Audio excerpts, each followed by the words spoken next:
Bagamat positibo ang datos ng pinakahuling labor force survey ng Philippine Statistics Authority, patuloy pa rin ang paghahanap ng trabaho ng mga Pilipino.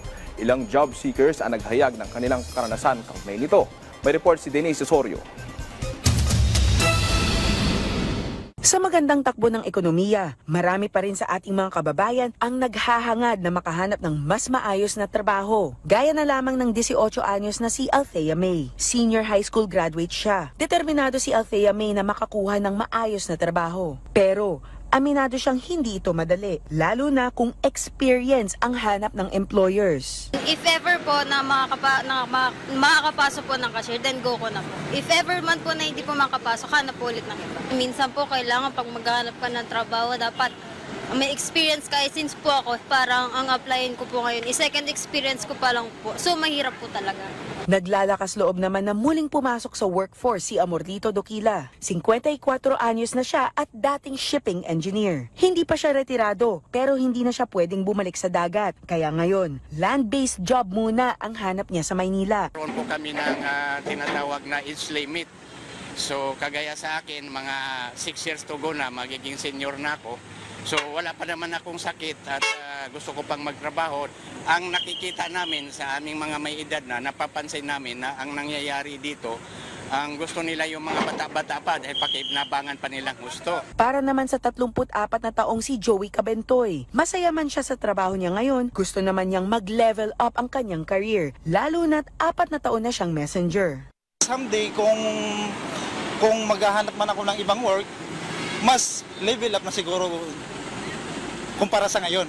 Ayon sa Philippine Statistics Authority, malinaw sa datos na lumalakas ang merkado ng trabaho sa Pilipinas. Sa pinakahuling labor force survey, nasa 48.67 million na Pilipino ang may trabaho ngayong April 2025. Mas mataas kumpara sa parehong buwan noong nakaraang taon. Nasa 95.9% naman ang employment rate, habang ang unemployment rate ay nasa 4.1%, katumbas ng 2.06 million na Pilipino na kasalukuyang naghahanap pa ng trabaho. Ang story dito sa April 2025 versus April 2024 para matanggal natin yung seasonality factors. So the increase, we are reaching that point wherein our employment rate is close to 96%, 95.9%. So that is indication, a good indication of yung economic activities. Dagdag pa ng PSA, dumami rin ang bilang ng mga Pilipinong sumabak sa labor force. Mahigit 340,000 ang nadagdag at 317,000 sa kanila ay na-absorb bilang employed. Kapansin-pansin din ang pagtaas ng employment sa mga edad na 55 pataas. 317,000 sa kanila absorb as employed. Ang isang factor na nakita namin, ang karamihan na ang increase, yung source of increases in terms of age group, ay nasa 55 to 64 years old, nagdagdag ng 213,000 sa employed, at 65 and above, nagdagdag ng 157,000. So ito yung dagdag natin dito sa April 2025.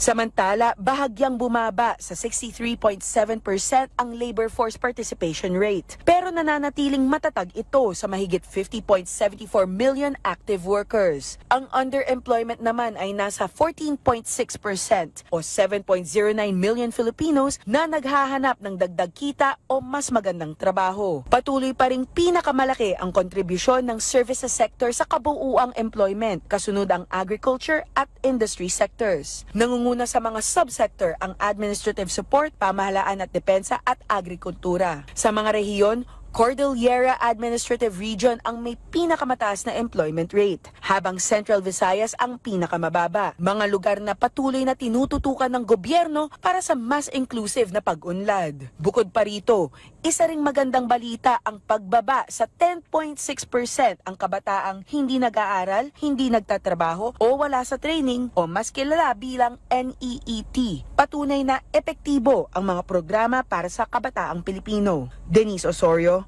para sa Pambansang TV, sa Bagong Pilipinas.